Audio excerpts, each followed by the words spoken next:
You take the pills to keep them away. That's what we were told when we were first brought down here, down through the sterile white halls with their flickering fluorescent lights and our small Spartan cells, down to the nightmare. Why would we agree to this? I was so tired of being homeless. I was tired of smelling like urine.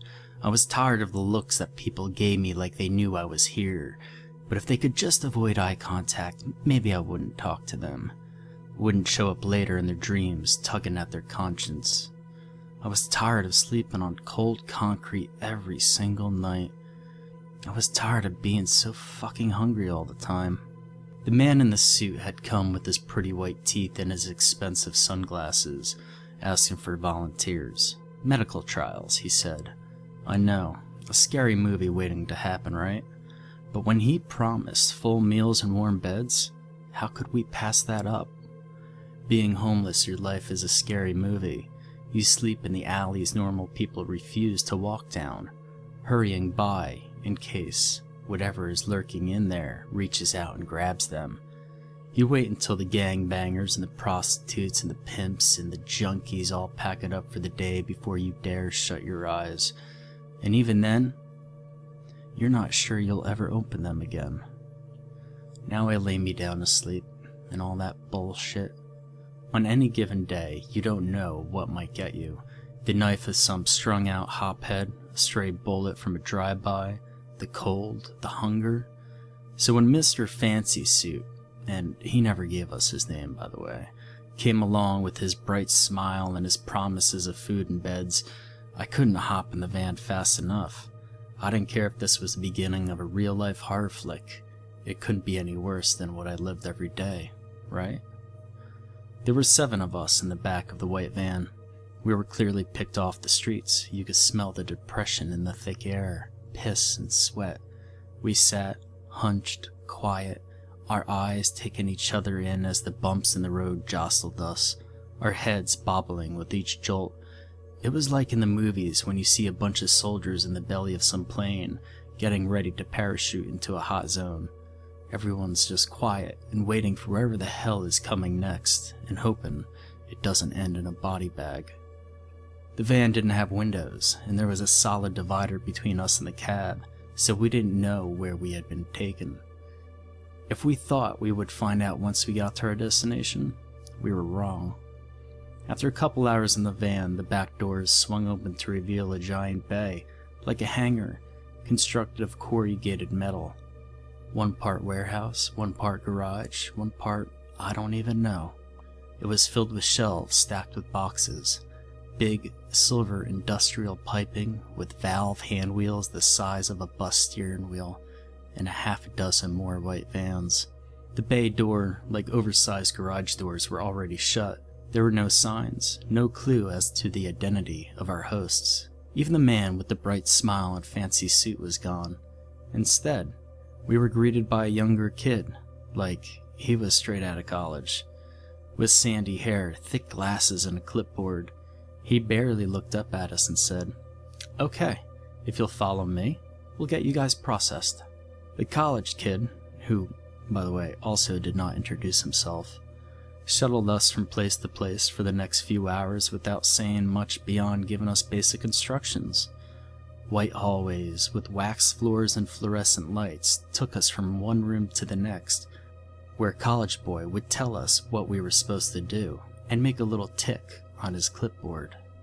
We were allowed showers with hot water and real soap, name brands. I can't even remember the last time I had a shower with the good stuff. When I stepped out of the shower, I found my old clothes had been taken away, replaced by a set of crisp white coveralls and white shoes with crepe soles. That was followed by a physical given by an old doctor with yellow teeth and bad smell like fermenting cheese. Then came lunch, then haircuts. I was both excited and terrified. The shower felt amazing and the lunch, though a simple sandwich and carrot sticks, was good. In fact, the best meal I had in a while. After living on the streets, this was luxury. And according to the smiling suit, I had a couple months of this to look forward to. But why were we here? What were they going to do to us? By the time we had a contract and pen quietly shoved towards us, we still hadn't seen a single sign of who exactly was running the show. Even the contracts didn't name our hosts. A third man, this one, older, with salt and pepper hair, came along in a sharp brown suit that may as well have had lawyer embroidered on it. He read the contract, taking care to refer as our hosts without actually identifying them. They were always the benefactor or the company. He told us we were to be paid for our services, $200 a week, and they were responsible for our food and lodging for the duration of the test. My whole body clenched with apprehension when the lawyer explained that the company would cover all burial and funeral costs in the case of incidental death. I looked around at the rest of my new companions. Most didn't even seem to notice, although Alphonse, a tall, rail-thin black man with 3 missing teeth, gawked at the lawyer with wide, yellowed eyes. My apprehension deepened when the lawyer explained that by participating in the experiments, we waived all rights to sue or seek compensation to the company for any wrongdoing whatsoever. What the hell was I getting myself into? Unnamed fear ran through me, but it met with the fresh haircut and the clean clothes and a full stomach, and there was a struggle. I could feel myself lift out of my seat, say all bets are off, and that I'll take the street over incidental death. Now, as I crouched beside this locked door, scribbling away what may be the last words of my life and counting my last few pills, I wish I had gotten up. But I didn't. The fear subsided. I was going to be given a real bed and clean clothes and food. Besides, I told myself, that's probably just the boilerplate stuff that never really gets used. So, as the chorus of pens scratching on paper rose around me, I took up the cheap ballpoint, scribbled my name where the lawyer indicated, and slid the contract across the table. Like a magic trick, the lawyer disappeared and was replaced by College Boy, whose eyes were now glued to the bottom of the clipboard. He guided us to an elevator with only 2 buttons and hit the down arrow. There was a lurch, followed by that brief moment of weightlessness you feel going down in an elevator. As we sank, one of us finally spoke up. "So, what's the deal? What are we going to be doing? Where are we?" asked the short man with a deep tan and heavy lines etched into his face. Later, I would learn his name was Billy. College Boy didn't look up from his clipboard when he replied, "All of your questions will be answered soon," he said. Then he looked up and added, "Well, some of them, anyway." With that, our group reverted to silence, the only sound the steady droning hum of the elevator as we continued to descend. Goosebumps rose on my flesh as we dropped. It seemed to be getting darker as we neared our final destination. I knew this couldn't be the case, as the elevator was lit with the same fluorescent lights that illuminated the hallways above us, and they didn't even flicker. All the same, I could feel the darkness in my skin, like some extra sense could detect that we were being swallowed up by the earth as the sun disappeared above us. Now, I'm not a claustrophobe, never have been, and when you're homeless, you come to find small enclosed spaces to be a blessing rather than a curse. But when those elevator doors finally opened, I exhaled and rushed out as fast as I could, the oppressive atmosphere of the elevator sliding off of my shoulders as I did. I stepped into a room full of black instruments and glowing blue monitors. More fluorescent lights cast silvery glow over everything, giving the room the feel of a bright moonlit night. Waiting for us were 3 people in long white coats, each of them giving us broad, welcoming smiles. I was struck instantly with just how beautiful all of them were. A tall, lean man with perfectly sculpted dirty blonde hair, a short, petite woman with slick black hair and creamy green eyes, and an older, silvered-haired man who looked less like a scientist and more like an aging actor. He'd have looked just as natural in a tuxedo with some 20-something on his arm at the Oscars. It was this older man who spoke once all 8 of us were out of the elevator. "On behalf of my colleagues, I'd like to welcome you and thank you for your contributions to our research and to science for the greater good," he said through his broad smile, his arms outstretched. "These are my colleagues, Dr. Vorhauer," he continued, motioning to the tall man, "and Dr. Brunn. I am Dr. Bell." Dr. Brunn stepped forward. She was gorgeous. The way her hair spilled over her shoulders, the cool, mesmerizing color of her eyes, even the way her lab coat pinched in at the waist, hinting at finely molding curves. Looking at her was like looking at a being from a world entirely different than the one I was used to. Beautiful, flawless, and alien. "While you are here, your primary goal is to take these pills," she said. "You take the pills to keep them away." Her small hand held out several little white pills that looked like Tic Tacs. Keep what away?" I interrupted. "Them." It was a word that shattered whatever spell her beauty cast upon me. It didn't matter that the word came from her bow-shaped lips, wrapped in her soft, musical voice. There was something horrifying about it, something that triggered something primal within me.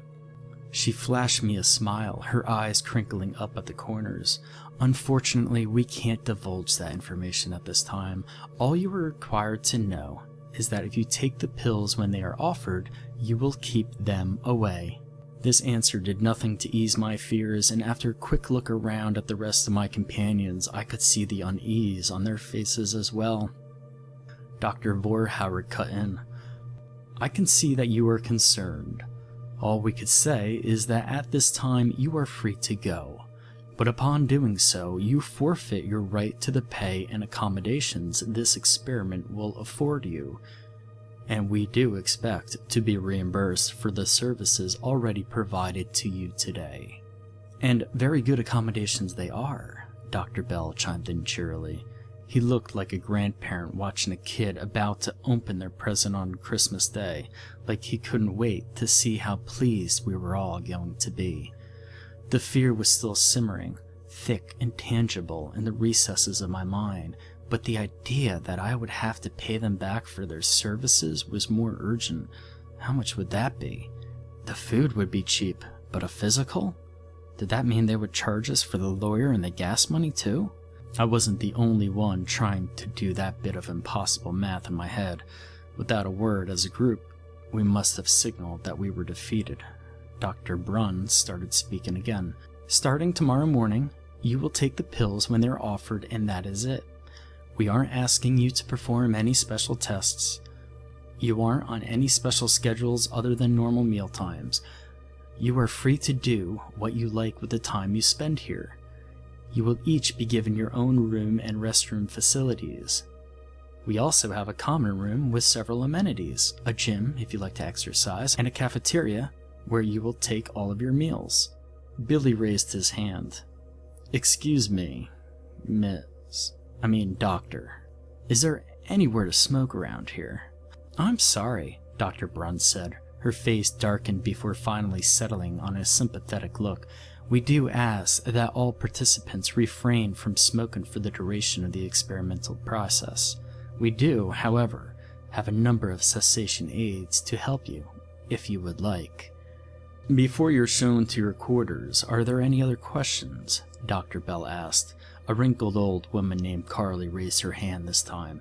"How long will this last?" Dr. Vorhauer addressed her. "We are slated for 6 weeks, but that is dependent upon the amount of data we are able to collect. If we get what we need, this can be over in as little as 2 weeks. It may go longer. If the trial does need to be extended, you will of course be consulted, and new contracts will be drawn up," Dr. Bell added. With that, the introduction was over. We had no more questions, really. We were a bunch of homeless people. It wasn't in our nature to ask questions. We'd been kicked around by life and gotten on by instinct for so long that the idea of asking for things wasn't in our programming. Now, as I write this, I wonder if things might have been different if we did ask more questions. If we looked a little deeper into the price tag for this thing, maybe there wouldn't have been so much death. Maybe it was already too late. In any case, their first few days were pretty good, with a few hints at the nightmares that would follow. We got to know our new home. Our rooms were small, with only one bed, a desk, and a bathroom, but they were clean. More importantly, they were ours. The common room staved off boarding with TVs, and video games, and a decent miniature library. Even the gym was nice, with plenty of equipment. Though, it did strike me funny that there were no waits. We learned about each other too, telling our stories over the meals served in the cafeteria. The meals themselves were surprisingly good. I could tell it was health nut food, all vegetables and fruits and stuff. In 3 days we weren't served a single bite of meat. Prompt and Frank, a chubby little man with gravel for a voice and a dust mop for hair, to groan, "How the hell are we supposed to live on this shit?" But mealtime was when all 7 of us were together. It was funny. If you've never been homeless, you probably think we're all bums, that we are leeches on society looking for a handout. But most people think if someone's homeless, it's probably their fault. Sometimes it is. But it's almost always more complicated than that. Like Billy, who'd worked 20 years at an old steel mill before it closed its doors forever. Alphonse was laid off. Carly's husband beat and raped her nearly every night of her 15-year-long marriage. Without a high school diploma, Carly had no way to support herself. She stayed, enduring the abuse until one night her husband came after her with a butcher knife. She had no money, no skills, and no family to take her in. Pedro was an illegal trying to get work to bring his family over, and Frank, well, Frank really did just drink his way out of a good job and out onto the streets. Then there was Amy, pink-haired, covered in tattoos, and barely old enough to vote. Amy's stepfather molested her at age 12. By 14, she had run off with a boyfriend 10 years older than she was. He got her hooked on meth before he was shot to death in a drug deal. The point is, I guess, that we were all long-time tenants of hell. By comparison, the compound was like a dream. Maybe that's why we were picked, because we would be so grateful for what we had given that we wouldn't be put off by the curious diet, or the gym with no weights, or the blindingly white corridors. We were too drunk on food and shelter to wonder why we hardly saw the 3 doctors. When we did, they always gave us these strange, glassy, emotionless smiles. I think it was the 4th day when things started to get strange. We'd sat down to breakfast, oatmeal and fresh fruit, when it became apparent that someone was missing. "Where's Alphonse?" I asked. Looking around, I was met with gazes that hid to varying degrees a guided kind of fear. I could feel it too. Was the real experiment finally beginning? Was this how our mornings would go from now on? Wake up and someone is missing until that someone is us? He's probably just taking up a good dump, Billy grunted. "I gotta tell you, I've been dropping some pretty healthy kids off the pool since I got here." "Gross," Amy said, her noise crinkling. "It's true," Billy said plaintively. "Maybe they've got him," Frank said without bothering to look up. "Huh?" I said. "Come on. Who would give a bunch of bums like us the good life like this, right?" he said. "Face it, kids. You enjoyed the gravy train for a few days, but we're about to pull into the station. Last stop." The words "last stop" carried a leaden, dark feel with them, nestled in my mind and worrying away at the sense of comfort and security I had started to develop towards my new surroundings. Again, looking at my companions around the table, I could tell they felt it too. I'd begun to imagine all the things they might have done to Alphonse. Maybe they yanked him from his bed in the middle of the night, strapped him to a stainless steel table, the entire room drenched in thick, heavy shadow. The only light, a naked bulb above that, sent its sickening yellow glow dancing on the sharp edges of unnamed instruments. I could see faces behind face masks looming over his long, thin frame, studying him coldly as their tools of torture neared his exposed skin. I could almost feel that odd mixture of heat and cold as the metal first pressed and then began to penetrate. "Hey," Alphonse said as he stepped through the cafeteria door. Relief overtook me as I feel the adrenaline drain from my system, leaving behind its invoice of shaking limbs and gulping lungs.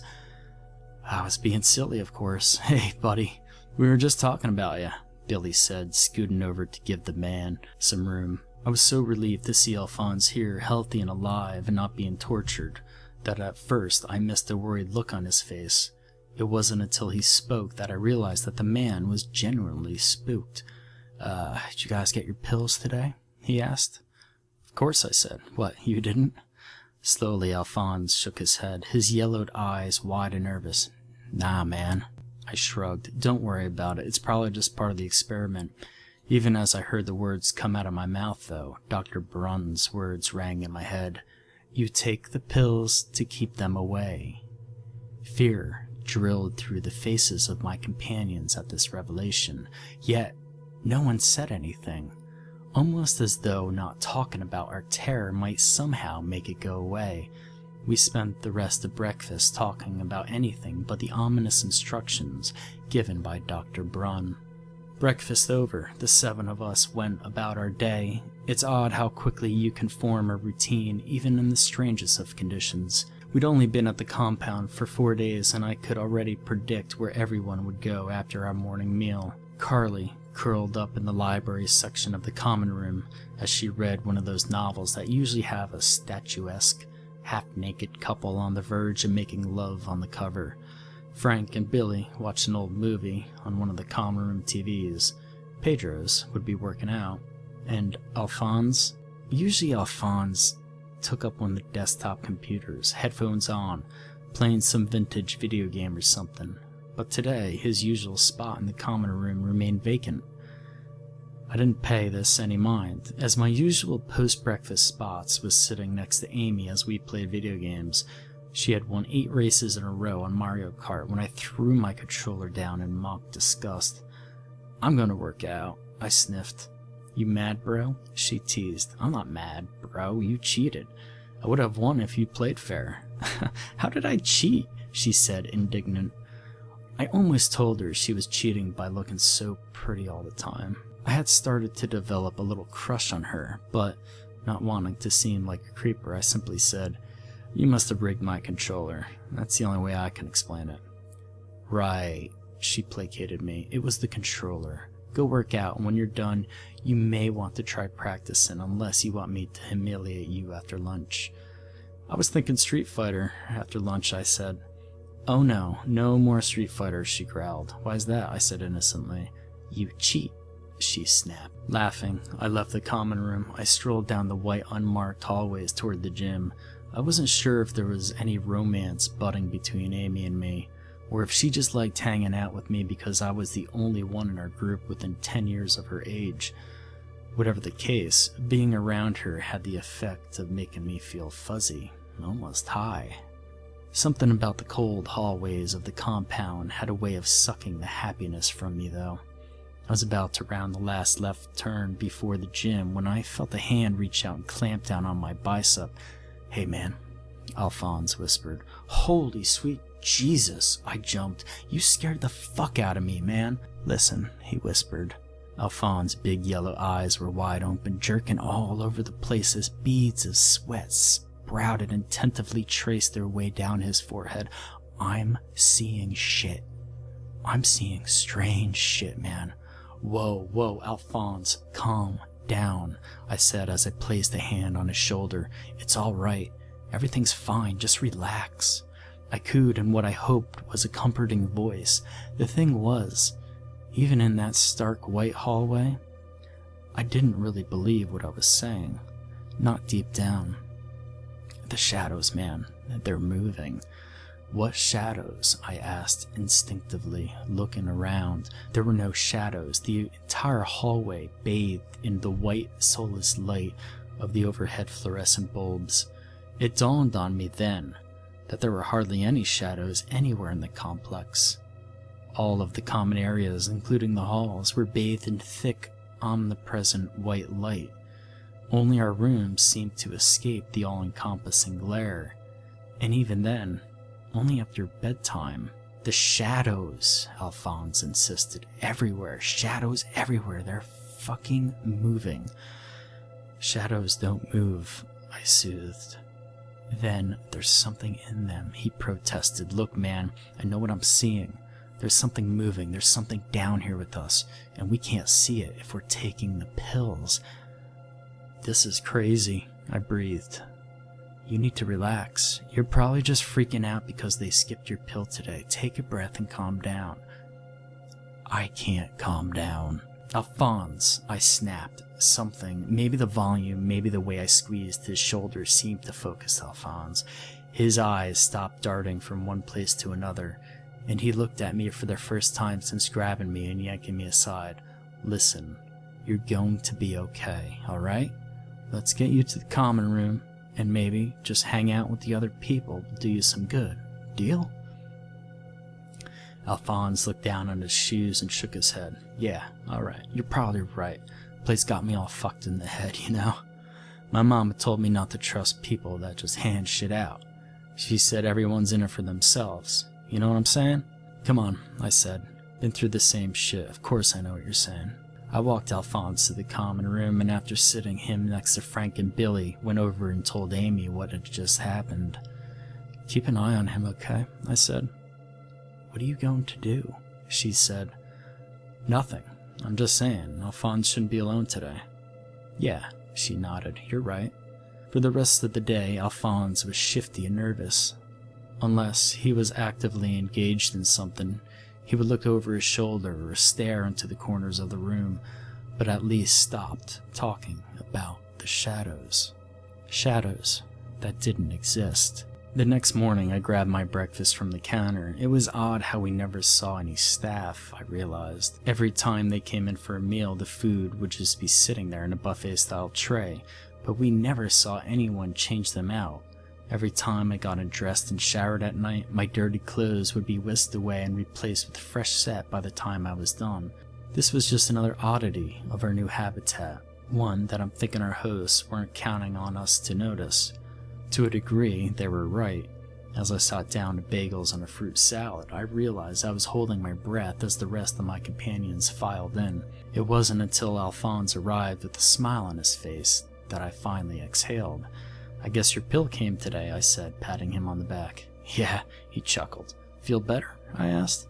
"You know," he said, turning to look at me in the eye, "I actually do." Across the table I saw Amy roll her pretty green eyes and shake her head. As soon as Alphonse wasn't looking, I scowled at her and she stuck her tongue out at me. I couldn't believe it, but I was falling for this girl. 6 of us showed up at roughly the same time, and we realized that again, one of our number was missing. Again, those same haunted looks rested on the faces surrounding me. This time, Pedro was missing. He didn't stay gone as long as Alphonse had, but 10 minutes after Frank ambled in and moodily plopped down in his chair, Pedro finally came in, looking cagey. "No pill?" Billy asked. Pedro shook his head. Before the panic emanating from the man could infect the rest of us, Alphonse spoke up. "Don't sweat it, brother. You'll see some weird shit, but nothing's gonna get you, and you'll probably just get your pill tomorrow." "Yeah," he said in a husky, hushed tone. "You know," Amy chimed in, "I bet this is a behavior experiment. They're probably not testing a drug at all, but instead, they're testing us." "What do you mean, sweetie?" Carly asked. "Think about it," she said. "Does anyone feel any different after taking their pills?" We all shook our heads. "Right, nothing. I mean, I feel better. But that's probably from the regular exercise and the food." She shook her head. "I think this is a behavioral experiment. Like, okay, let's tell these test subjects that something spooky will happen if they don't take the pills. Give them placebos, and see what happens when they take the placebo away. I don't speak Italian, Frank snapped. What the hell is a placebo? Amy rolled her eyes. Placebo is not Italian. It's a term used to describe a sugar pill. A pill that doesn't do anything at all. It's used in experiments. Like, okay, let's say you want to test how effective a drug is. You give one group the real drug and one group the placebo. You compare how people using the real drug perform compared to those who use the placebo. So, you're saying there's another group of schmucks like us with real drugs? Frank asked skeptically. No. Amy shook her head. I'm saying maybe they aren't testing a drug, but instead testing us. Do you get it? No, Frank said gruffly, and Amy just threw her hands up in the air. Carly patted her on the shoulder. I get you, sweetie. We aren't all idiots like Frank. Hey, Frank whined. Thank you, Carly, Amy said as she patted the older woman's hand. Learning our lesson from the day before, we each made a point of not leaving Pedro alone. Pedro usually spent most of his time isolated from the group, spent the entire day watching movies with Frank and Billy, or playing computer games with Alphonse, or jumping in the rotation for a match with Amy or me. It helped, but if you watched him close enough, you could see his eyes darting for the corners.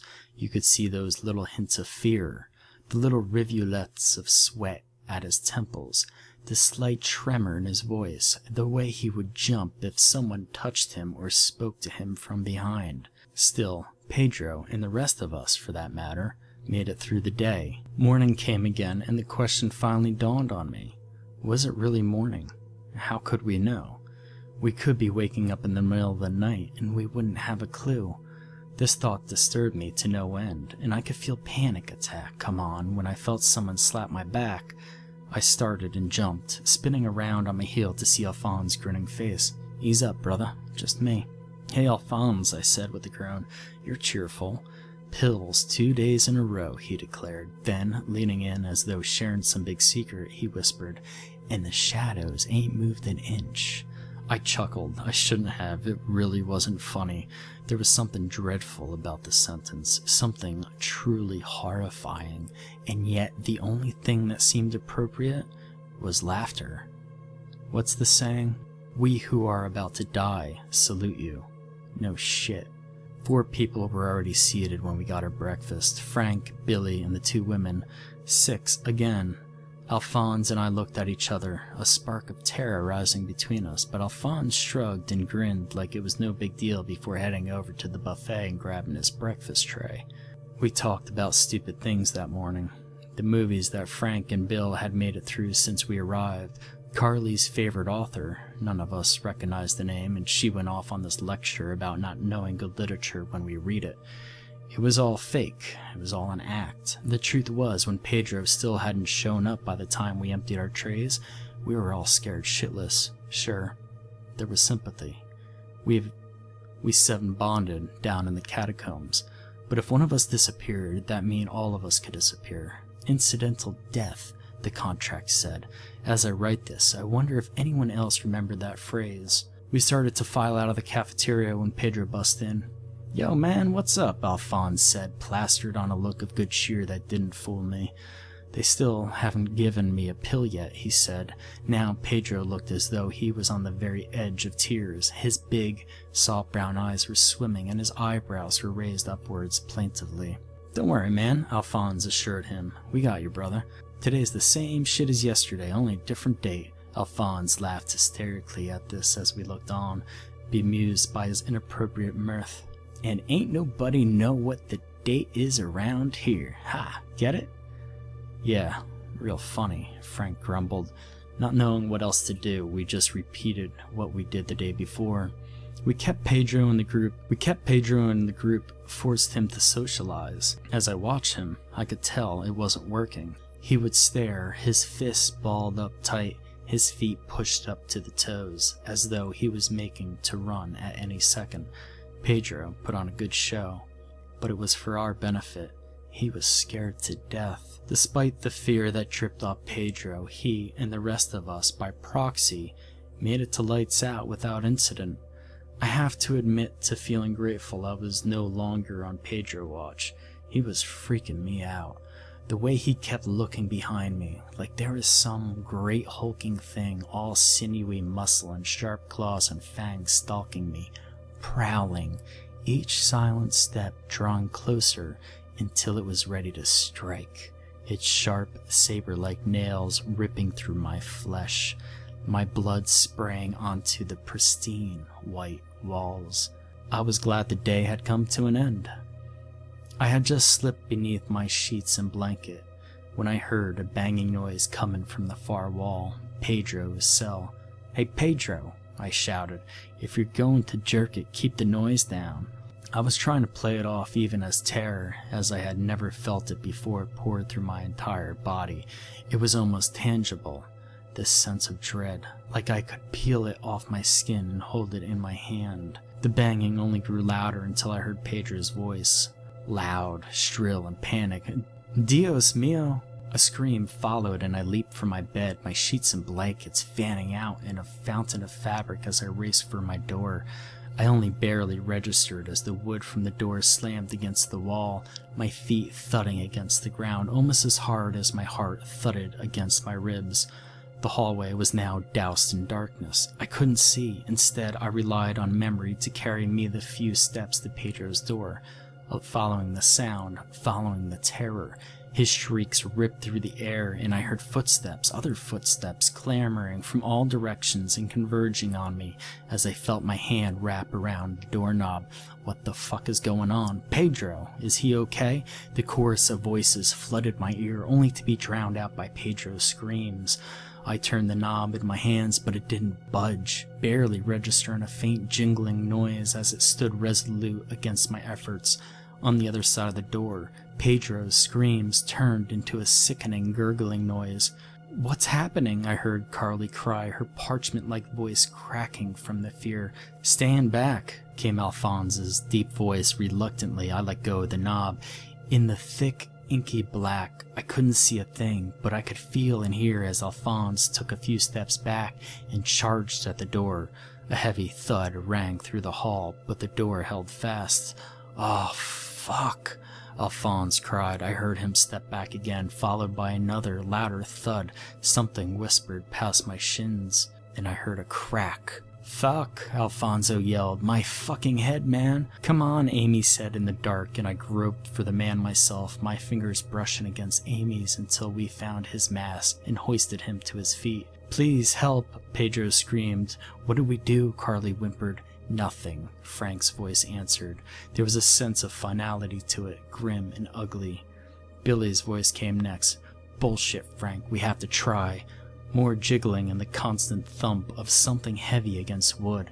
Billy was trying to force his way in, even as Pedro's screams grew louder and louder. And then there was silence. Pedro stopped screaming for at least a minute when Billy finally stopped trying to bust into his door. "Honey, it's over," Carly said. There was a sadness to her voice that filled me with despair. A soft, shushing sound told me that Billy was sliding down against the door until he came to rest against the floor. No one spoke.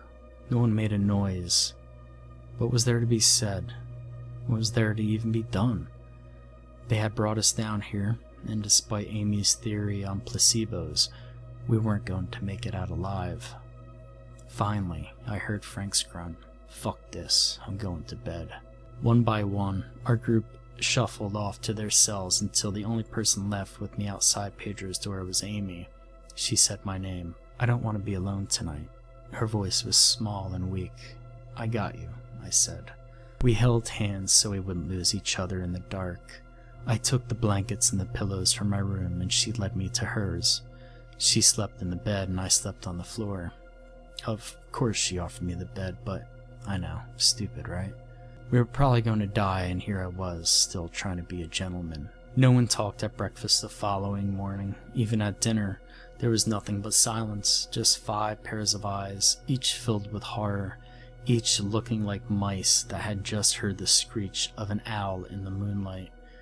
The only one of us who seemed unaffected was Frank, his smug smirk unbaited by the terror from the night before. Frank, I realized, just didn't give a damn. Billy must have seen this too, and he stopped watching old movies with Frank, instead pestering Carly about her books or trying to hang out with Alphonse on the computer. I watched Frank as Billy pointedly avoided him. Frank wore an expression that he clearly didn't give a shit. Dinner that night was kind of a vegan pizza that tasted like cardboard. Amy sat next to me, scooting close so that we touched at the hip. I could feel a heat rising up within me, and my skin tingled, wanting so desperately to reach out and touch her, really touch her, to explore what it felt like to drink in her soft skin, to look into her eyes and feel what she felt. She was scared. I was scared. And yet, that drew us closer, our dinner almost done. I looked at her out of the corner of my eye to discover she was doing the same thing. We stared at each other, submerged in some alien primal place that was a mix of fear and longing. I could have kissed her right then and there, in front of the others. But there were footsteps for the first time in, well, I'm not sure how long. We saw one of the 3 doctors from the indoctrination, Dr. Bell, with his high cheekbones and beautiful salt and pepper hair, sauntered into the cafeteria. "I know you were worried about your friend Pedro," he said. He flashed us all a warm smile we could almost believe in. "I have come to reassure you that everything is perfectly all right, and the event that occurred last night falls well within the perimeters of our experiment." "Bullshit," Frank quipped under his breath. "On the contrary," Dr. Bell said, looking directly at Frank, "I assure you everything is perfectly fine. We collected a great amount of data from Pedro and are quite pleased with the results. He will be cared for quite well, I assure you all." Dr. Bell smiled magnanimously at us and walked out of the cafeteria, even as we tried to ask more questions. The cafeteria door swung shut behind him, leaving us in a pregnant, uneasy silence. Amy scooted even closer to me, her green eyes peering at me from beneath her shards of pink hair. "I'm scared," she said in a small voice. "I know," I said. "Me too." I slept with Amy again that night. Not like that, of course. I was still taking the floor. That may seem like a raw deal to you, but remember, I was used to sleeping on concrete with nothing but cardboard for comfort. Besides, I wanted to keep her safe. We walked side by side to breakfast the next morning. Despite the horror, despite Pedro's screams, I couldn't help feeling this incredible warmth when I was in Amy's presence. It was that kind of feeling that couldn't be sucked out of me by the oppressive fluorescent lights. It could, however, be utterly demolished by Alphonse. "I knew it!" he yelled with glee from behind us. We turned and glared. "What?" I snapped. "Y'all's getting it on," he mocked. Alphonse started dancing slow, thrusting his pelvis as he sang, "When I get that feeling I need, ooh, sexual healing." "You're such an asshole, Alphonse," Amy barked, but her cheeks were red with embarrassment. "Nah, I'm just fucking with you," he said through his grin. "Come on, y'all, who's hungry?" The 3 of us entered the cafeteria. I felt like Dorothy, from Wizard of Oz.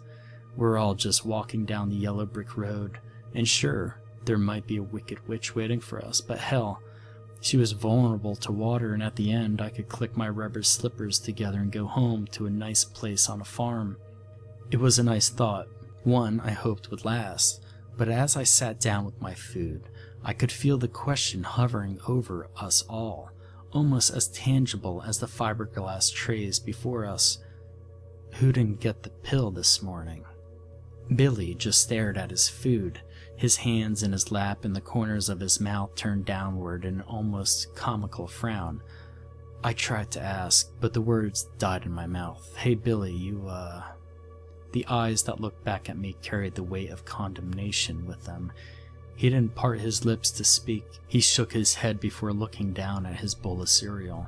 Frank's face screwed itself up into a look of disgust. "Ah, who gives a fuck, Billy, so what? I didn't get any pills this morning either." We all gasped at Frank. "Don't look at me like that. I think little Miss Pink here over here has it right. They're just fucking with us and these pills. They're gonna stop giving us pills and we're gonna see some spooky shit and that's it. End of experiment. Give me my money and leave me the fuck alone." Yeah, what Frank said, Billy said, motioning with his fork. His voice sounded defeated, though, and his features were solemn. Alphonse, sensing Billy's dismay, threw an arm around his shoulder. Don't worry, man, we got you. Then he turned his gaze to Frank and said, We got you both, even if you don't want it, you cranky bastard. Frank snorted in disgust. You want to do me a favor? He grunted as he stood and carried his tray over to the disposal receptacle. Get me a fucking burger. Now that Alphonse had received his pill again, he seemed revitalized and rededicated too. In the common room, he drug a chair up beside Frank and Billy's usual spot and started watching movies with them. Hell, he wasn't just watching, he was hosting, picking what movies would be next and taking care to watch only comedies. Alphonse's laughter filled the common room, drowning out nearly all other noise. Eventually, Carly took her romance novel back to her room. Meanwhile, Amy and I developed the habit of waiting until Alphonse took a breath before either of us tried to speak. Despite Alphonse's efforts, Billy continued to look more and more worried, and Frank just seemed to grow crankier. Midway through their first movie after lunch, Billy stood up and muttered, "Screw this." Shaking his head, he stalked out of the room. Frank looked sideways at Alphonse, snorted, and followed after. Alphonse rose to his feet, looked plaintively at Amy and me. "I'm just trying to help," he said, almost with a whine. Before either of us could come up with something to say, Alphonse plopped down in front of the computer, slammed on the headphones, and started clicking away moodily on the mouse. I'm not sure what the allure of the computer was for Alphonse. We had no internet. Still, that had become his safe place down here. I looked at Amy. "Are you alright?" She shook her head. "I don't know. I'm scared." I wanted to comfort her, to tell her there was nothing to be scared of, but all that came out of my mouth was, "Me too." Dinner was quiet. We all wore hunted looks on our faces. Even Alphonse, who had made such a great show of being cheerful earlier, was now pushing around the brown rice on his plate with no intention of putting any of it in his mouth. No one looked worse than Billy. Billy, with his thick southern drawl, was usually upbeat and quick to smile. Now he just stared at his food, his brown eyes dark and low. I wanted to give him solace, to assure him everything would be okay. That would just be another lie. A part of me knew that he would be the next to die. If there was anyone at the table that didn't seem bothered by recent events, it was Frank. The slight look of disdain that always graced his features was still there, but no more than usual as he scooped forkful after forkful into his mouth. When he had scraped his plate clean, he looked over at Billy and asked, "You gonna eat that?" Almost imperceptibly, Billy shook his head. I don't think it would have mattered, as Frank was already scooting the tray in front of him. "Hey," Amy scolded. "What?" Frank said. "I'm hungry." When this was met with a disapproving look from Amy, Frank added, "Easy there, kitten. If this is going to be my last meal, I'm going to have my fill." I could feel the anger vibrating off Amy and knew she wanted to do something. I placed a hand on hers and just shook my head. After a moment, her eyes fell upon me, and I could see the rage within them, burning, but only on the surface. Beneath, there was something stronger, something infesting her like a disease. Fear. There were no more words spoken at dinner, and one by one we quietly dumped our trays and left the cafeteria. Amy and I were the last two to leave. "Do you want to..." she started to say before the words slipped into silence and her eyes slid to her feet. My heart slamming against my chest. Somewhere I felt ashamed. We were down here in the heart of fear, and I was thinking about my dick. How pathetic. Besides, I knew that wasn't what she was asking for. She wanted to feel safe. I could understand that. I wanted to feel safe too. Without forcing her to finish the question, I nodded. I felt her slip her small, slender hand in my own, and we went to bed. So, why am I putting this in here? Some might say it isn't important. When you are done reading, maybe you won't think so. I don't know. But it seems to me, after seeing everything that I've seen, survival isn't enough. Even in the face of the end of the world, in the face of evils not yet imagined, maybe, just maybe, love is important. When you're done reading this, remember, love is important. Sleeping on the floor of Amy's cell wasn't as bad as you might think. Remember, I've slept on worse things than a soft carpet with a decent blanket and a fluffy pillow. We chatted for a while in the dark. Nothing about the compound or the experiment, but instead, silly things, dreams, and impossibilities. What we wanted to do when we got out of here. She wanted to go to Europe.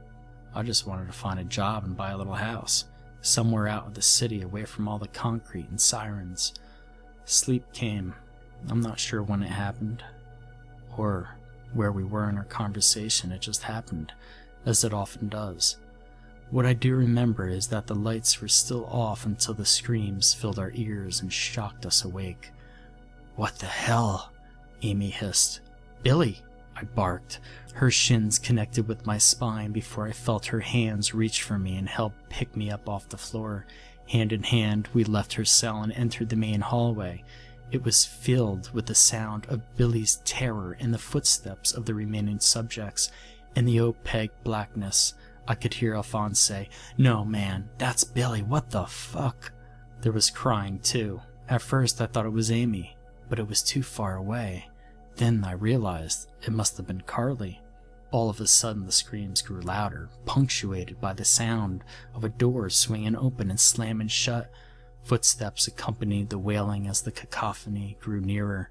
"Billy," I cried. "Billy, what's going on? Are you okay?" Somewhere close by I could hear Billy's voice. He had gone beyond fear, beyond panic. "They aren't what they say they are," he said, his voice on the verge of cracking. "Don't trust them." "What the hell do you mean?" I asked. I felt sick. I felt like I wanted to vomit, to purge the darkness from within, but the warmth of Amy's hand bolstered me, forcing me to keep my composure. Billy began, but there was another sound of footsteps in the corridor with us, strange and alien. They clacked and hushed, a sound completely different from the soft pats of our crept soles. It was what I imagined a lizard would sound like, all scales and talons. Billy screamed louder and I could hear him, feel him almost, as he ran further down the hall, the strange clacking footsteps galloping after him. "We gotta do something," Alphonse murmured. I listened as Frank scoffed. "Yeah, like what?" "Man, fuck you, Frank, you fucking piece of shit." Amid the screams, I heard another set of footsteps, longer, belonging to someone tall and in decent shape, Alphonse's. The remaining four of us waited, unable to see, only to listen to the noises as they grew further away. I don't believe in God. I think when I lost my job and I was thrust out into the streets, I lost my faith. Nevertheless, amid the diminishing sounds of screams and footsteps, I started praying. I'm not sure what I was praying for, or who I was praying to. In truth, I think I was just asking someone to make all this stop. And it did stop. For a moment at least. There was silence, the kind of silence that is almost thick enough to reach out and touch, the kind of silence that buzzes in your ear. I had just started to convince myself that everything was going to be okay when I heard Billy scream louder than ever before. Abruptly, the scream died, replaced by a whispered, gurgling noise that filled the corridor with dread. "Oh no, you fucking don't!" we heard Alphonse shout. I allowed myself to feel hope at this new development, but then I heard Alphonse's voice change in pitch, high and shrill and filled with horror. "No!" he cried. "No, no, no, no!" We waited for his scream, knowing it would come. It never did. There was a silence. The four of us waited in the corridor, Amy now pressed into my side and shivering. We waited for something, anything, but minutes passed, maybe hours, and all we were met with was continued thick silence. I don't know how much time passed, but eventually I heard Frank's trademark grunt before he sneered, "I'm going back to bed." When no one wished him good night, he added, "See you for breakfast, if you make it." Carly, Sniffing, padded away, leaving myself and Amy alone in the hallway. She trembled against my body, and my free hand sought for her shoulder to comfort her. I could feel her shake her head against my chest. "Let's just get to bed, okay?" I nodded, realizing she couldn't see this. I added, "Yeah, okay." I went to take my position laying on the ground when she called my name. "Can you please come up here? Please?" Under any other conditions, I might have been aroused, but the both of us were too scared, too traumatized by what we heard. I crawled into bed with her, amazed by how small, how thin and vulnerable she felt as she buried against me. We didn't talk, as though words would bring the horrors we just experienced back to life. Instead, we just lay there, feeling each other's breath, each other's pulse, taking whatever comfort we could in knowing that both of us were still alive. Somehow, we both fell asleep. I awoke to see Amy standing in her coveralls and staring at the edge of her desk. I hoisted myself onto my elbow and asked, "Amy, what's wrong?" When she turned, her eyes were red and wide with fright. Then, stepping aside, she revealed that her desk was bare. "They didn't give me my pill," she said, her voice hollow. I flew to her, my hands cupping her face. "It's okay. Hey, look, this is me, alright? It's okay. I'm not going to let anything happen to you. No, please don't cry, Amy, sweetheart, don't." She turned away, her face streaked with tears, her jaw clenched. "You should check to see if your pill came," she said coldly. "Only if you come with me," I said softly. She folded her arms across her chest, and for a moment I thought she would refuse, but without looking at me, she curtly nodded her head. We navigated the stark white halls back to my cell. It was funny how barren it looked, with the bed stripped down to the mattress. There was a clean pair of coveralls folded neatly on my chair, and I wondered how long they had been there. I hadn't stayed here in 2 nights in a row now. These details melted, however, as both Amy and I looked to the corner of my desk. There, in the same kind of plastic cup that comes with cough syrup, was a little white pill the size and shape of a tic-tac. "You take it," I said, and I meant it. Amy scowled at me. "Fuck you," she spat. "Fuck me?" I asked, incredulous. "What the hell do you mean? Take the pill." "No," she shouted. "I don't want what happened to Pedro and Billy to happen to you," I shouted back. "You think I want that to happen to you?" she said. Her voice had dropped from a shout into something of a plea as her eyes, pink and bloodshot, swam in a pool of embryonic tears. "Amy, I don't." I began to protest, but Amy held up a hand, picked up the cup with her other hand. Even in her fear and sadness, she was so pretty. Even in her fear and sadness, she was so pretty. Even as she brought the cup up to my lips with fingers of bone china and eyes I could despair into, I was helpless to her will. My mouth opened. She tipped the pill onto my tongue. I swallowed. I could feel myself crying even as the strange medicinal pressure of the pill worked its way down to my esophagus. Through tears, she smiled at me and kissed my lips, the tender touch like a whisper. We walked hand in hand into the cafeteria where Frank and Carly were already eating. Well, Frank was eating. Carly was crying softly as she stared into a bowl of oatmeal. Frank met our questioned looks. "No pill," he said in explanation as he hooked a thumb in Carly's direction. "You're an asshole, Frank," Amy snapped. "Yeah, but I'm a living asshole," he retorted. Carly continued to stir her oatmeal. Amy and I shared a look, both of us wanting to say something to comfort the aging woman, but what could we say? Everyone who was not given a pill so far had disappeared except for Frank. From beyond her mass of wiry red hair, Carly hissed, "I can't do this anymore." "Carly," I tried, but she slammed her spoon into the bowl and chunks of oatmeal sprayed outward in a dull, grayish-brown fountain. "They're killing us," she barked. "What the hell do you think they chose us for, huh? Because we're healthy? Because we're the right age group? No. They picked us because no one gives a shit if a few beggars on the street go missing. No one's gonna notice. There's no family to tell. Her words rang through the cafeteria, harsh and cold and true. In their wake, she looked down in a whisper and shuddered. We're all so stupid. Amy and I both gaped at her, our jaws unhinged. Only Frank kept eating, unperturbed. Slowly, Carly shook her head. I'm done with this experiment, she declared. Carly deliberately rose and pushed the tray away from her. With her jaw stuck out, she defiantly strode to the door of the cafeteria. Amy and I glanced at each other before quickly scuttling after her.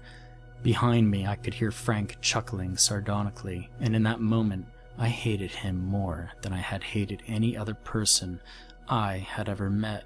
We followed Carly's compact frame and thick, unkempt ginger braid as she twisted and snaked through the labyrinth of white halls. It soon became apparent that she was heading for the control room we entered at the beginning of the trial. At the end of the long corridor were a pair of white double doors set in the far wall. Carly marched towards them, arms swinging defiantly.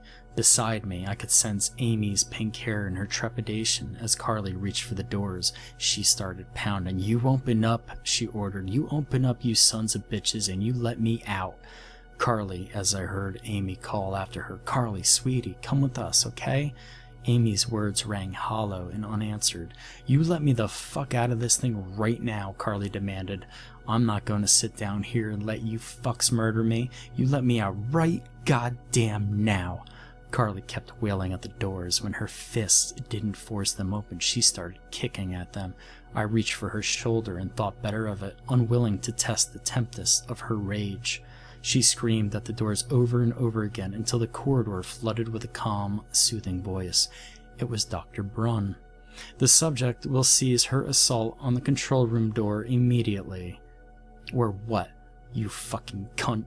Carly shouted. Her face was upturned as though the voice came from the ceiling. Or what? You tell me, you goddamn bitch. Carly went back to attacking the double doors. The subject will refrain from accosting the control room doors. Failure to do so will result in pacification by security forces, Dr. Brunn's voice said in a cool, unimpassioned voice. Fuck you, Carly bellowed. Her voice was hoarse and raspy. Go fuck yourself, you stupid whore, she railed. Now she was trying to dig her fingers into the hairline fracture between the doors. Deploying security measures now, Dr. Brunn informed us. The doors flew open. That's better, we heard Carly say before the darkness beyond was filled with 4 figures in white coveralls like ours. At least they seemed like ours at first glance. But they were bulkier, with some sort of body armor sewn into the fabric. They wore helmets and black, opaque visors. They were followed by Dr. Vorhauer and Dr. Bell. Both men were smiling easily, the same smiles they wore on the day we arrived. In Vorhauer's right hand he held a syringe. Its contents were thick and black and dirty somehow, reminding me of motor oil. Vorhauer's smile did not reach his eyes as he fixed his gaze upon Carly. She lunged at the 2 doctors, a throaty primal cry pealing throughout the white halls. Before she could reach them, the men in helmets and armor converged upon her, holding her in place. Dr. Bell spoke. I'm going to ask you once to please return to your normal activities. We have been pleased with the results of this experiment up until this point, and beseech you to continue your exemplary work. He showed no emotion, no reaction to the raging woman before him. Fuck you. You let me go right fucking now, Carly spat as she struggled against her captors. Dr. Bell's smile didn't twitch as he held a hand and motioned towards the syringe in Vorhauer's hand. Do you happen to know what this is? I'm assuming you don't. It is a chemical cocktail. Pentobarbital sodium salts. It's the same solution used for euthanizing household pets. Let me go, Carly insisted. Dr. Bell continued as though he hadn't heard her. A single millimeter is all that is required to put down a small dog. My colleague's syringe is currently holding 20. What that means is that if he were to inject this into you right now, you would die. Is this clear? Carly shook and pulled at the men restraining her, her knees bending as though she were a 4-year-old trying to throw herself onto the floor. Her words were devolving, repeating cries of, "Go, I want to go." "This is unfortunate," Dr. Bell said, despite the smile never leaving his face. Carly didn't even seem aware of what was going on around her anymore. "I told you," she hissed. "I told you. Never again. You ain't laying hands on me. Never again. I told you next time I'm putting a knife on you, you fucking cocksucker. And that's what I'm gonna do. I'm gonna fucking kill you. You don't let me go. You understand? I'm gonna fucking kill you, you piece of shit. Now let me go." Dr. Bell shifted his attention to the anonymous men. "Please detain the subject for the injection." Despite Carly's struggles, her small frame was hoisted upright and rigid. "Let me go, let me go. Dr. Vorhauer, if you would be so kind," Dr. Bell said as he motioned toward Carly with his well-manicured hand. Dr. Vorhauer nodded and approached Carly. No, I'll be good, I promise. I'm sorry, you're right. You're the king of the castle. I'm stupid, I was wrong, I'm sorry." Carly's screams had turned into moans as her head shook violently from side to side. "Please hold the subject's head still," Dr. Bell instructed, and one of the men moved behind her and gripped her by the head. "I'm sorry, Daddy. I'll be a good girl, I promise. You could do whatever you want. I won't tell anyone. Just please don't hit me again," Carly pleaded. By the time Dr. Vorhauer held the needle against Carly's skin, she seemed no longer capable of words. Her voice, now nothing more than scared, pained moans. We watched as the cold metal of the needle disappeared into her withered skin, brittle and leathery. Carly was whimpering now. Vorhauer pushed in the plunger. The black liquid disappeared 1 milliliter at a time until there was nothing left. The noises she made after were unlike anything I had ever heard. The sound of a life of pain and sadness ending in misery. It sounded like she was trying to form words, but all that came out was sorrow. And then there was nothing. Her body went limp, and we all knew she was gone. Dr. Bell nodded at the men that held her upright, and without a word they carried her through the double doors into the darkness beyond. The 2 doctors stayed behind. "We apologize for this inconvenience, and encourage you to enjoy the rest of your day," Dr. Bell said, his smile as gracious as ever. Stunned, no one said a thing as the 2 men turned their backs on us and disappeared, closing the doors behind them. "All remaining test subjects will recommence their regular daily activities," Dr. Brunn's voice said. When Amy and I failed to move from our spot, the voice repeated, "All remaining test subjects will recommence their regular daily activities or face termination." I looked at Amy. When we started this thing, she seemed so confident, so sure of herself. Amy was the product of the streets, of the worst life had to throw at anyone. She was tough, smart, resilient. Now, she was barely able to hold herself together. I slipped an arm around her shoulders and held her close. "Come on," I said, trying desperately not to cry. "Let's just go." I could feel her head nod against my chest as we ambled away from Carly. We ambled away from her ghost. The rest of the day was passed in relative silence. Frank watched his movies, chuckling every now and then, his laughter the sound of pebbles scraping against each other. Meanwhile, Amy didn't have anything to say. I wanted to talk, to find some way to ease her fears, but the words just weren't there. We tried playing video games for a while, but she seemed unable or unwilling to use her controller. Eventually, I took the controller from her and led her to a recliner where we watched movies. Amy sitting on the arm of the chair and leaning against me as my arm wrapped around her waist. I guess we both knew what was coming. We just figured there wasn't any point in talking about it. It was almost as though if we pretended the horror wasn't real, it might never come. Maybe if we didn't talk and we didn't think, night wouldn't come. If we did it just right, there wouldn't be the darkness and the screams and the blossoms of crimson blood spreading against the white backdrop. Regardless of how hard we tried, though, dinner came. Amy didn't talk because she didn't get a pill that morning. I didn't talk because I was afraid of losing her. Frank didn't talk, I guess, because he knew neither of us wanted to hear his fucking bullshit. I wish we would have talked, though. Without the conversation, even Frank's bullshit, dinner came and went too fast, and the next thing we knew, we were facing another lights out. It'd been days since Frank had received his pills, and tonight would be Amy's first night without it. As I dumped my tray into the disposal receptacle, I knew that someone was going to die that night. Frank smirked evilly at us as Amy and I walked hand in hand out of the cafeteria. By now it had become routine for me not to even bother stopping by my cell, instead heading straight for Amy's. I'm ashamed to admit, though, that at least to some degree, I didn't want to go. Somehow, Frank had found the formula. He'd figure out how to carry on without the pill. I entertained the thought of asking Frank, but knowing the man as well as I did, I figured he'd just tell me to fuck off.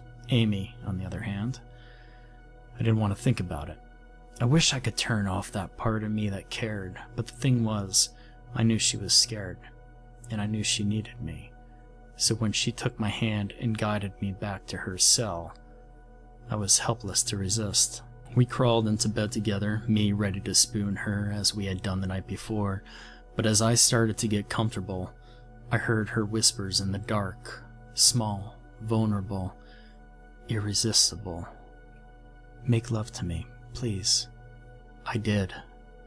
I can't tell you how long it had been since I had been intimate with a woman. Definitely not since I had been shunted to the streets where urine and vomit had become my cologne, and the height of fashion was whatever clothing I could salvage from the local Salvation Army. But Amy, she was taut and lithe and melted at my touch.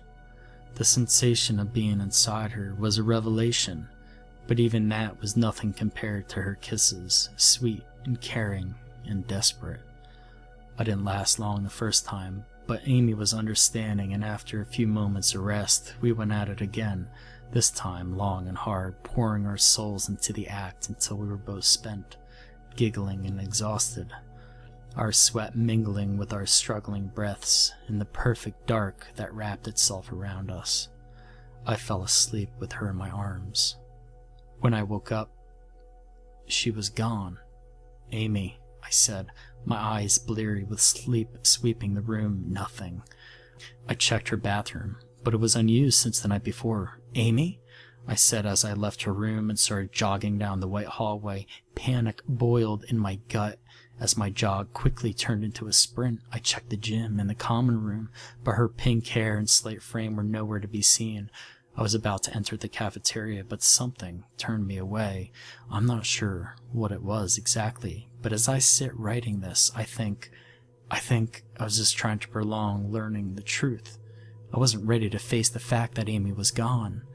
Out of habit, I padded my way to my cell and opened the door. I sat down on my bed, my eyes falling to my lap. I had held her, smelled her, felt her. I had loved her, the kind of life I had lived. I hadn't known that kind of love before, and now as I write this, I'm not sure I'll have a chance to know it again. I wanted to cry. Somewhere inside, deep, that place untouched by a lifetime of hardships and pain. I did. I love Amy. Still, I just want that to be known. Even if it doesn't matter to the world, I love her. Eventually, my eyes fell upon the desk to where the clear plastic cup with the white pill normally sat there, waiting for me. And there was nothing there. In my head, I searched my room frantically, overturning the mattress, looking in the bathroom, under the desk, sprawled on all fours and studying the carpet for the pill, but I knew better. It wasn't there. Numb, I pulled the door closed behind me. "You take the pills to keep them away." That's what they said. But they had stopped giving pills. That part of the experiment was over. I should have been overcome by grief or fear. But by the time I finally pushed my way into the cafeteria, I felt nothing. Frank sat there, slathering a piece of toast with jam, looking as though nothing wrong had happened. How could he? How dare he? Amy died last night, Carly died yesterday, Billy and Alphonse and Pedro all gone, and here was this fat piece of shit, unconcerned about anything other than making sure he had spread enough jam onto his toast. I stared at him as I slammed my breakfast tray down onto the table. "Your girlfriend's gone, I guess," he smirked. His watery eyes surveyed me, and curling his lips into a half smile, he continued, "And by the looks of it, someone didn't get his pill this morning." Tisk, tisk, tisk. "Fuck you, Frank," I spat. I looked down at the toast and fruits and cereal that made up my breakfast. I wasn't hungry. "Listen, kid," Frank said, "I've gone without pills since the day Billy bought it, okay? Do you know why I'm still here?" "Why?" I asked bitterly. I really didn't want to hear what the old fucker had to say, but if he was going to say it anyway, I might as well play along. Frank laughed, and I wanted to punch him. "Because, kid," he said, his jowls stopped shuddering with laughter, "I just don't give a shit. Listen, I've been out on the streets longer than you've been alive. Before that, I was in the war. I've seen shit you couldn't dream of. These, whatever the fuck they are, monsters, they ain't shit compared to what I've seen. Hell, if they killed me, it'd be a mercy."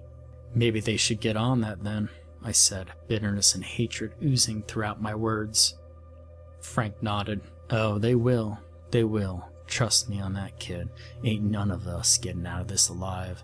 He crammed the toast into his mouth and chewed for a little bit, his piggy eyes holding me in their gaze the whole time. Finally, after a dramatic swallow, he spoke again. "But let me tell you something." Frank leaned in close, his voice dropping to a whisper.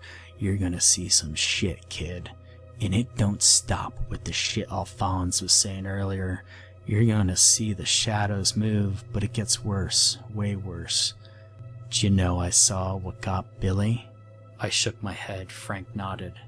"Yeah," he said. "Billy's room was right next to mine, and when he started screaming, I looked out my door, just like all you idiots. Billy, well, he just took off running down the hall, and I saw this thing scurrying after him, low, like an animal." "What did it look like?" I asked. Frank shrugged. "Hard to say," he said finally. With a plastic knife, he started to spread a glob of jam over another piece of toast. "But I'll tell you what I did see. Slithering around the corner, pale as the moon, I saw this, well, I'm not exactly sure what it was, but it looked like the tail of a snake. It was sharp, but it slithered, you know." I could see the image in my head, the dark, amorphous shape skittering after Billy, good-natured Billy, so quick to laugh. And I could see the tail, sharp and thin and slick, sliding along the white tiles bathed in black, sounding like parchment slipping along parchment. With a terminal nod, Frank said, "That's what the end looks like, kid. Shadows and snake tails." He winked.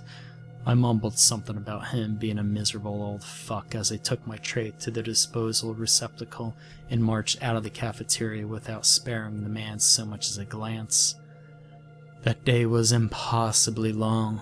I missed Amy. It was surprising how boring the compound could be without her small frame nudged against mine, her fresh, welcoming scent filling my nostrils. I missed the little jokes we told to pass the time and the contests we had playing video games. I missed how she made this compound not feel like it was the end. But she was gone, as was Carly and her romance novels, Billy and his good humor, Pedro and his quiet stoicism. I missed Alphonse. Of all the people I could have been stuck in this compound with alone, it had to be fucking Frank. Frank spent the day in his usual chair, watching black and white movies and cackling at the scene as though whatever was happening was particularly funny. At lunch, he tried to strike up a conversation, but I just ignore him. Frank could go fuck himself for all I cared. I worked out and I tried to find a decent book to read. The whole time, Lights Out loomed before me, this dark, intangible thing bearing the promise of death with fangs and talons and tails like those of a snake. No matter how hard I tried, I couldn't push that image from my mind. Dinner came, and I had no appetite. In a strange way, I sort of looked forward to Frank and his asshole routine. Frank, being an asshole, was kind of normalcy that was comforting. But by dinner, Frank seemed cranky. Gone was the cantankerous old shit that didn't give a damn about what was happening. I could see the fear in his eyes. I could see it in the way he fiddled idly with his pasta without really eating it. Screw you, Frank. You were tough old shit up until the point I needed you to be. We left the cafeteria without saying so much as a word to each other. What was left unspoken was the realization that one of us would not be there in the morning. I went to my room, clicked off the desk lamp, and eventually drifted off to sleep. There were nightmares. I dreamed I was back out on the street, Amy at my side, the both of us taking refuge in an old cardboard box that once housed a refrigerator. Outside our shelter, the people of the night prowled the rain-slicked streets, hookers, dealers, bangers. One by one, we listened as they screamed and were snuffled out. A slithering sound smothered their life into silence. Amy and I kissed hard and deep, passionate kisses, as though the affection we shared could drown out the death that surrounded us. It didn't. The screams, harbingers of death, grew louder, closer. We just kissed harder, our clothes shedding like the scales of a python, our naked skin sliding against each other. Next thing I knew, we were making love, Amy's nubile form undulating above me as my body jerked and twitched in ecstasy. The chorus of death rose and harmonized with Amy's moans while pleasure and terror boiled inside of me, building me to both climax and something primal, a survivalist's instinct. Just as I was about to explode, Amy looked down at me, her eyes wide, her pupils mere black slits like those of a reptile. Her tongue oozed out between her lips, long, oily, and black, splitting into two sharp prongs. She looked like she was about to say something when a fist, large, impossibly large, with black talons like swords wrapped around her waist. Her eyes went wide in horror as she was ripped away from me. Her screams filled the night just as sorrow and loss filled my soul. That's when Frank's voice, rough like a dirt road, cut in. "Come on, cocksucker, come get it." I opened my eyes to thick, impenetrable darkness. I had awoken from my dream, but Frank's voice still called out in his husky voice, "Come on, you slithering fuck, I'm not afraid of you." I threw off my sheet and blanket, my feet already carrying me to the floor. Down the darkened halls, I followed the sound of Frank cursing. Somehow, I found it in me to smile. The old fuck was fighting back, even after watching so many before him die. I hung a sharp right around a corner and saw orange-yellow light spilling from the rectangle of Frank's doorway. "Like I told the kid, I ain't afraid of you. Come on, let's see what you got." I reached Frank's doorway, but what I saw there made me freeze. Something ancient forcing me still. Somewhere, in my evolutionary past, there was a mammal that lived among dinosaurs. When it spotted a T-Rex, something instinctive told it that the only way it could hope to survive was to stay as still as possible. That program somehow had passed on through centuries and eons to me. I watched, still as a stone, as Frank taunted the thing before him. It perched on all fours, elbows and knees jutted out at sharp angles like a lizard. Also, like a lizard, it had long, thin tail that coiled and slithered like a snake. Its head was aimed at Frank, and in the glow of the desk lamp I could see its tongue, pink and grotesque as it probed the air. Atop its head was a shock of sandy blonde hair, and in that moment I knew the thing that was between me and Frank was Dr. Voyeur. "Hungry, you slithering fuck?" Frank challenged it. "Well, come on then. I'm a fucking all-night buffet, you ugly son of a bitch." The lizard-like doctor launched itself at Frank, its teeth sinking into Frank's neck. Blood fountained from the point of impact and crimson mist as Frank swore and shrieked from the pain. I stood rooted to the floor, immobilized by the horror before me. Red flowers of blood blossomed against the white walls and floor, and I stared at them mesmerized until Frank's voice jerked me back into reality. "What are you doing, kid?" he struggled to say. "Get the fuck out of here." That was all I needed. Not knowing where else to run, I sprinted back to my cell, slamming the door shut behind me. In the dark, I reached for the chair beside the desk and worked a few feverish minutes to jam it under the doorknob. The whole time I could hear Frank moaning in agony.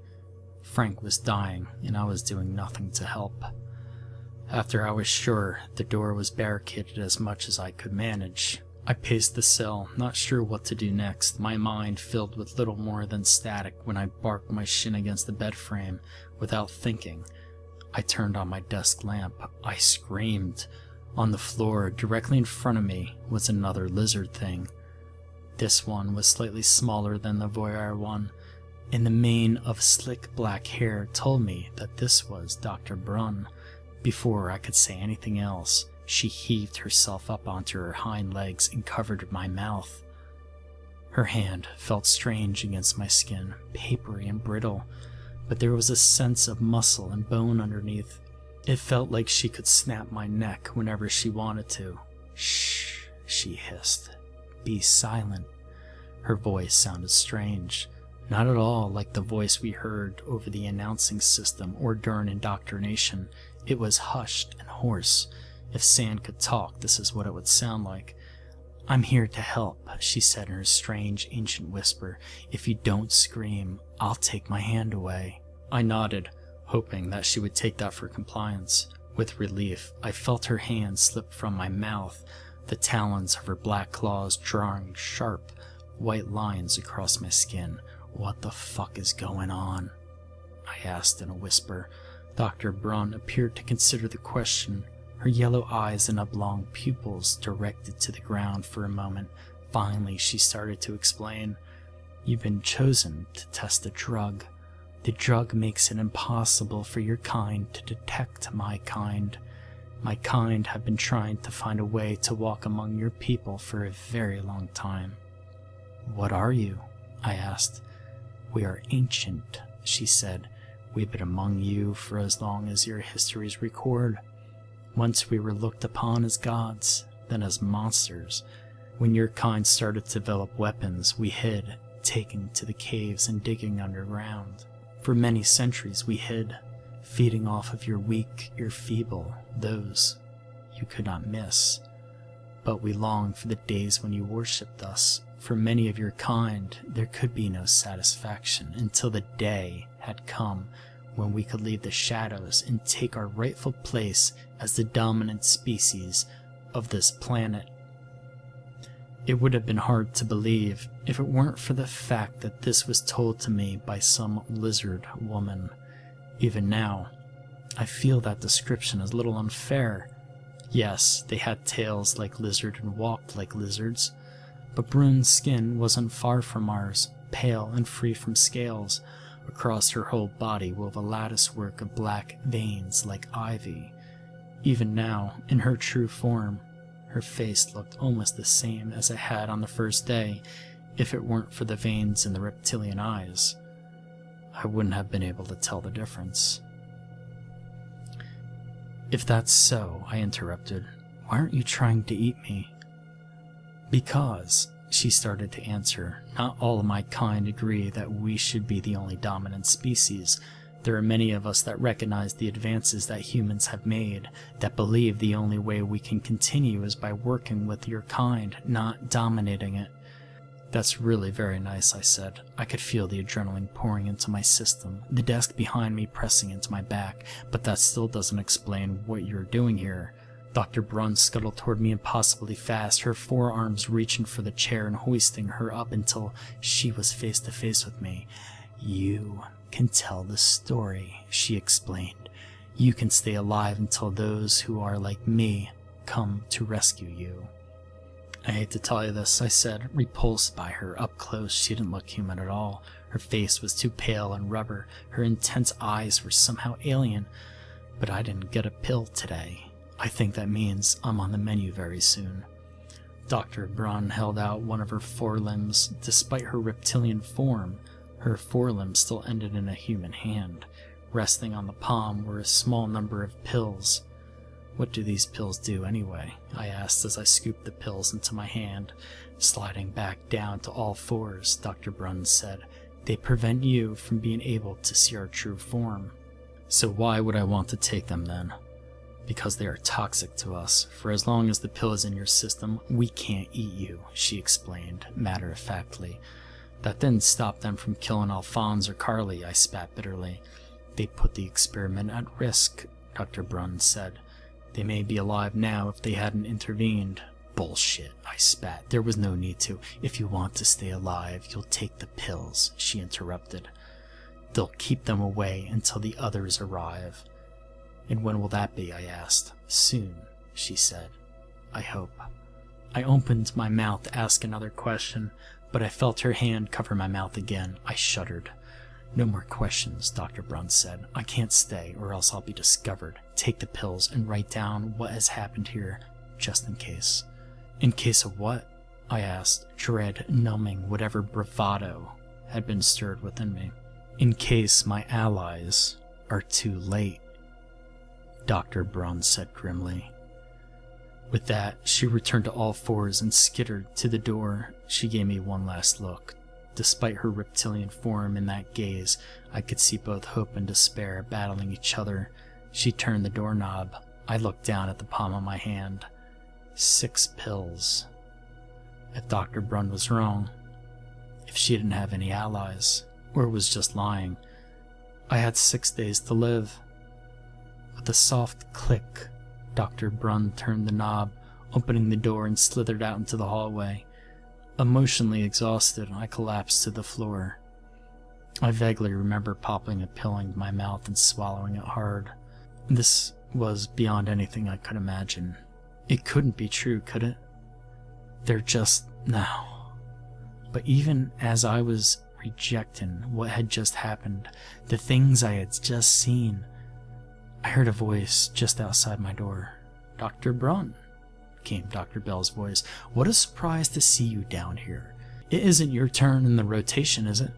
"No, Dr. Bell," she said. I could hear the worry in her voice. "I was just observing the progress of the experiment." "And why is that, I wonder?" Dr. Bell said. He sounded amused. "I'm new, Doctor. I'm just trying to learn," Dr. Brunn explained. "Save it," Dr. Bell said coldly. "I know you are working with them." A sound like a sword being removed from its sheath slipped under the door and filled my ears. Choking noises followed, along with a sound like rain, wet splattering against the ground. Moments later, my door swung open to reveal the handsome form of Dr. Bell. "Ah," he said, "you're still awake. You should get your rest. We still have lots of testing to do." Fear froze me in place as I gawked at him. He was the same tall, gaunt self, dressed impeccably beneath his lab coat. His salt and pepper hair was slicked back and neat. Yet, underneath it all, I knew what he really was. I knew about the black talons, about the slithering tail. What was worse was, by the way he looked at me, he also knew.